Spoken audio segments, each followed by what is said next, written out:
সনাতন ধৰ্মৰ সৰ্ববৃহৎ ধৰ্মীয় অনুষ্ঠান মহাকুম্ভ চিলিকিল অসমৰ সংস্কৃতি মাজুলীৰ পৰা যোৱা ভকত বৈষ্ণৱৰ দলে প্ৰয়াগৰাজত নিৰ্মাণ কৰিলে নামঘৰ মণিকূট উত্তৰ কমলাবাৰী সত্ৰৰ বৈষ্ণৱ ৰাজীৱ কাকতিৰ নেতৃত্বত পাঁচজনীয়া দলটোৱে নিৰ্মাণ কৰিলে অস্থায়ী নামঘৰ মণিকূট ৰাঙলীচৰা কামাখ্যা মন্দিৰৰ আৰ্হিত অস্থায়ীভাৱে নিৰ্মাণ কৰা হ'ল মন্দিৰ প্ৰয়াগৰাজৰ কুম্ভমেলা সেক্টৰ ৭ৰ পৰা তীৰ্থভূঞাৰ এক বিশেষ প্ৰতিবেদন আগবঢ়াইছো হয় প্ৰয়াগৰাজৰ মহাকুম্ভত উপস্থিত আছো ৪৫ দিনীয়া যি মহাকুম্ভ সেই মহাকুম্ভত এইবাৰ অসমৰ সংস্কৃতি উজ্বলিছে বিশেষকৈ অসমৰ নামঘৰ মণিকূট ৰাঙলীচৰাকে ধৰি সমান্তৰালভাৱে মই দেখুৱাম কামাখ্যা মন্দিৰ এনে ধৰণে ইয়াত নিৰ্মাণ কৰা হৈছে অস্থায়ীভাৱে আৰু ইয়াত কোটি কোটি ভক্ত যেহেতু এই মহাকুম্ভলৈ আহিছে এই মহাকুম্ভত কোটি কোটি ভক্তৰ সন্মুখত মা কামাখ্যা মন্দিৰ এনে ধৰণে আসলে নিৰ্মাণ কৰি অস্থায়ীভাৱে নিৰ্মাণ কৰি তেখেতসকলৰ বাবে উলিওৱা হৈছে আৰু সমান্তৰালভাৱে মই দেখুৱাম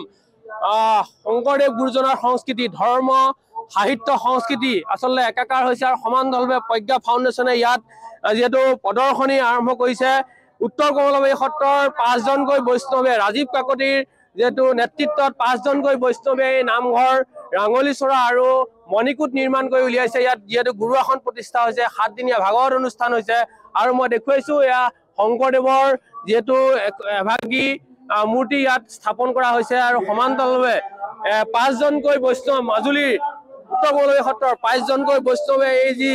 নামঘৰ মণিকূট ৰাঙলীচৰাকে ধৰি যি পৰিৱেশ গঢ়ি তুলিছে সেই তাৰ পৰিৱেশ দেখুৱাইছো সমান্তৰালভাৱে মই ৰাজীৱ কাকতি আছে যিজনৰ নেতৃত্বতে এই নামঘৰ ৰাঙলীচৰা মণিকূট নিৰ্মাণ হৈছে তেখেতৰ ওচৰলৈ যাবলৈ বিচাৰিম কিমান দিন লাগিছে ইয়াত এই নিৰ্মাণ কৰি উলিয়াওঁতে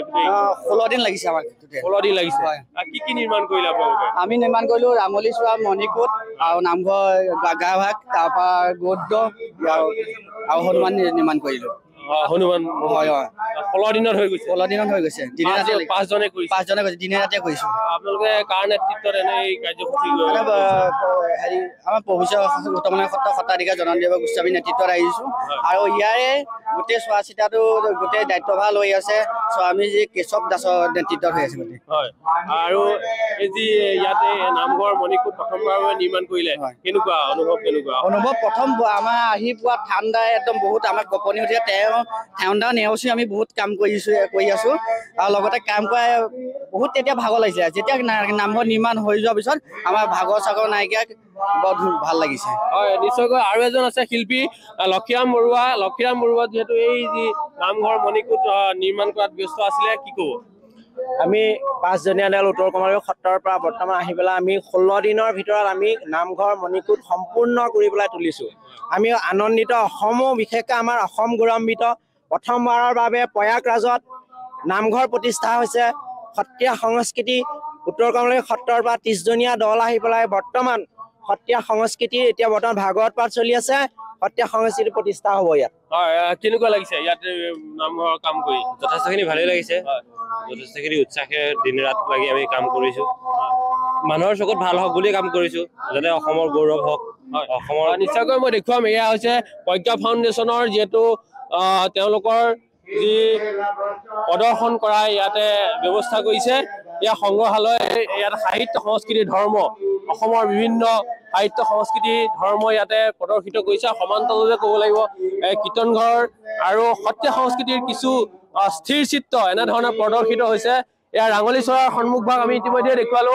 ইয়াৰ ৰাঙলীচৰাৰ ওপৰত যিহেতু এখন নৌকা ইয়াত নিৰ্মাণ কৰিছে আৰু সন্মুখ ভাগত এনেধৰণে ৰাঙলীচৰা সুন্দৰ নিৰ্মাণ কৰি উলিয়াইছে মাত্ৰ 15টা দিনতে কৰি উলিয়াইছে আৰু এইফালে দেখুৱাইছো যে স্থিৰ চিত্ৰ সত্ৰীয়া সংস্কৃতিৰ সুভাগ কোটি কোটি আচলতে ভক্ত দৰ্শনাৰ্থী আহিব শ্ৰদ্ধালু আহিব সেই শ্ৰদ্ধালুৰ সন্মুখত এই যি সত্ৰীয়া সংস্কৃতি সেই সত্ৰীয়া সংস্কৃতি প্ৰদৰ্শনৰ ব্যৱস্থা কৰিছে এনেধৰণে চিত্ৰৰ জৰিয়তে আৰু এই যি সমগ্ৰ কাৰ্যসূচী এই কাৰ্যসূচী আচলতে উত্তৰ কমলাবাৰী সত্ৰাধিকাৰ নেতৃত্বত ৰাজীৱ কাকতি আচলতে নিৰ্মাণ কৰি উলিয়াইছে আমি সামগ্ৰিক পৰিৱেশ দেখুৱাই আছো তীৰ্থভূঞা আপোনাক এই মুহূৰ্তত ধন্যবাদ জ্ঞাপন কৰিছো আপুনি প্ৰয়াগৰাজৰ পৰা পৰিৱেশ দেখুৱাৰ বাবে